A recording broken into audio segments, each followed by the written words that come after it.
আমাদের আন্দোলন 23তম আন্দোলন চলছে।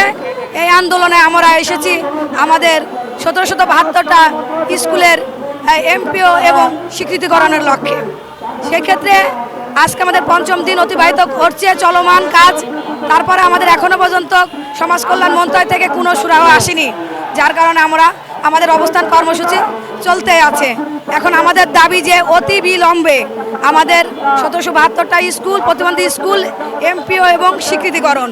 তারপরে আছে যে আমাদের প্রতিবন্ধী বান্ধবতা সুনিশ্চিতকরণ, আমাদের চাহিদা সম্পন্ন শিশুদের উপবৃত্তি 3000 করণ এবং প্রতিটি বিদ্যালয়ের থেরাপি এবং খেলা সামগ্রী প্রদান করা সুনিশ্চিতকরণ। তারপরে আমাদের ভোকেশনাল কারিকুলামের সুনিশ্চিতকরণ। সেই ক্ষেত্রে আমরা আজকে 5 দফা দাবিতে আমাদের 23তম আন্দোলনের আজকে 5মতম দিন অতিবাহিত আমরা করছি।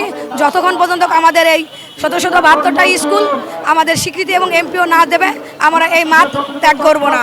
আমাদের যদি কঠোর হতে হয়, কঠোরতর আন্দোলনে নামতে হয়, তবু আমরা নামতে আছি। তারপরেও আমরা এবার বিজয়ের মালা নিয়েই আমরা বাড়ি ফিরবো। আমরা এমপিও ভুক্ত প্রজ্ঞাপন হাতে নিয়েই বাড়ি ফিরবো, না হলে আমাদের রক্ত দিয়েছি আরও দিব ইনশাল্লাহ। তবে আমরা এই মাঠ ত্যাগ করব না। প্রধান উপদেষ্টার কাছে লক্ষ্যে আমার একটাই বাণী যে এই আমরা যে বিশেষ চাহিদা সম্পন্ন বাচ্চাদের নিয়ে আমরা কাজ করি, তাহলে কেন আমাদের তাকাই না? সবাই তো পর্যায়ক্রমে এমপিভুক্ত হচ্ছে, জাতীয়করণ হচ্ছে, তাহলে প্রতিবন্ধীরা কি দোষ করেছে?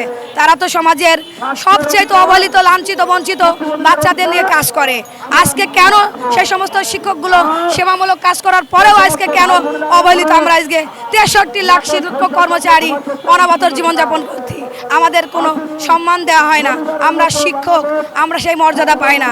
আমরা চাই আমাদের মর্যাদা নিয়ে, আমাদের লিখিত প্রজ্ঞাপন নিয়ে আমরা বাড়ি ফিরতে, যাতে আমাদের সমাজ কল্যাণ মন্ত্রণালয়ের দৃষ্টি আকর্ষণ করছে আমাদের যাতে অতি বিলম্বে আমাদের এমপিভুক্ত করে 1772টা স্কুল, আমরা যাতে আমাদের সম্মান নিয়ে বাড়ি ফিরতে পারি।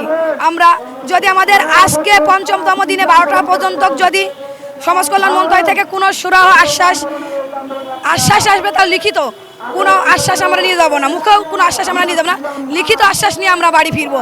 যদি না আসে, আমাদের এই আন্দোলন কঠোর থেকে কঠোরতর রূপ ধারণ করবে। যদি আমাদের রক্ত দিতেই তবু আমরা দেব। এই প্রেস ক্লাব রক্তের বন্যা বয়ে যাবে।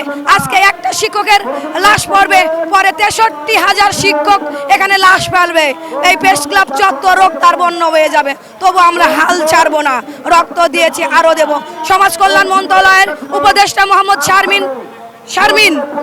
শারমিন আমাদের মা জননী, তিনি আমাদের সমন্বয় পরিষদের সভাপতি মোহাম্মদ ইলিয়াস রাজকে ডেকে নিয়ে বলেছিলেন